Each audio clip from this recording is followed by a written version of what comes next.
చంద్రబాబు నాయుడు గారు ఏ విధంగానైతే ఇవాళ మేనిఫెస్టో ఇచ్చిండ్రో ప్రతి ఒక్క కార్మికుడికి కర్షకుడికి బాగా ఉపయోగపడే విధంగా రాబోయే భావితరాల కార్మిక బిడ్డలందరూ కూడా భవిష్యత్తులో ఉన్నత చదువులకి ఉన్నత ఉద్యోగాలకి పోయే విధంగా అదేవిధంగా విదేశాల చదువులు చదువుకునే విధంగా కూడా మంచి అవకాశాలు కల్పించినటువంటి ఈ మేనిఫెస్టో చూడంగానే మాకు రాబోయే రోజుల్లో ఫ్యూచర్ కనపడతా ఉంది. ఈ భవిష్యత్తు కూడా మా కళ్ళ ముందర కనపడతా ఉంది.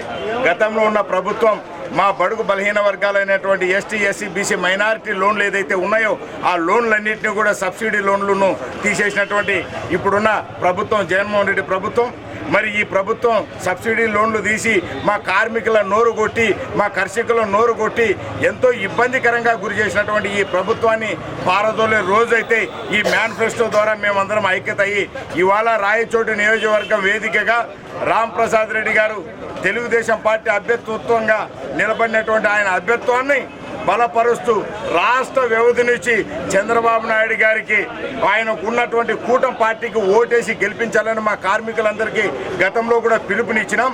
మరి ఇవాళ కూడా మేము గట్టిగా విన్నవించేది ఈ కార్మిక డే రోజు నుంచి మేమేం తెలియపరుస్తూ ఉన్నామంటే మేము చంద్రబాబు నాయుడు గారికి సంపూర్ణంగా మద్దతు తెలియజేస్తూ ప్రతి ఒక్క కార్మిక కర్షకులు కూడా తెలుగుదేశం పార్టీ కూటమికి ఓటు వేసి అదే మెయిన్ ముఖ్యంగా మా అన్నమయ్య జిల్లా రాయచోటి నియోజకవర్గం ఈ జిల్లా హెడ్ క్వార్టర్లో రాముడన్నని 50,000 మెజార్టీతో గెలిపించమని గతం నుంచి కోరుతా ఉన్నాం. ఇవాళ కూడా అదే తెలియపరుస్తాం.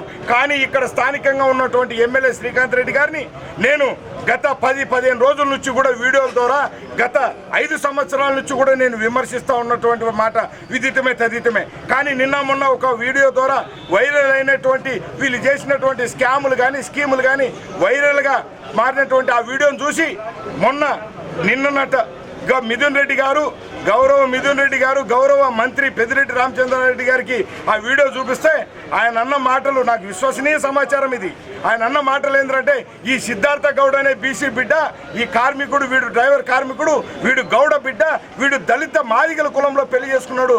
కానీ వీడిని ఇప్పుడేమనకండి ఎలక్షన్ రోజు కానీ ఎలక్షన్ తర్వాత కానీ వీడిని తుద ముట్టించండి అని చెప్పి ఈ మంత్రి ఈ యొక్క ఎంపీ వీళ్ళు మాట్లాడుతూ ఉన్నారంటే నేను చెప్తా ఉన్నా ఇది నేను నిజమనే భావిస్తున్నా. ఎందుకంటే మొన్నటికి పోతే విఠలం దగ్గర ఒక డ్రైవర్ కార్మికుడిని పేద బిడ్డని ఆయన మీద దాడి, నిన్న చూస్తే ఏ బీసీవై పార్టీకి సంబంధించినటువంటి ఆ కాన్వాయ్లో పోతా ఉన్న డ్రైవర్ల మీద వాహనాల మీద దాడి చేయడం అంటే బడుగు బలహీన వర్గాలు ఎక్కడ కూడా రాజకీయంగా కానీ లేకపోతే భావితరాల భవిష్యత్తు కూడా ఉండకూడదని ఈ యొక్క పెద్దిరెడ్డి రామచంద్రారెడ్డి చేస్తూ ఉన్నాడు.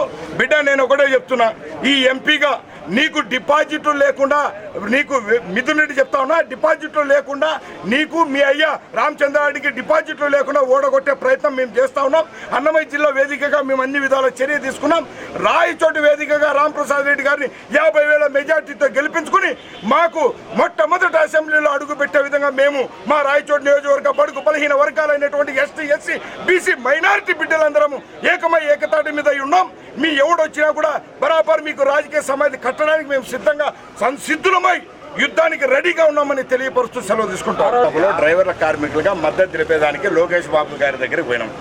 రెడ్ బుక్లో మాకంటూ ఒక పేజీ పెట్టమని కోరినా నేను.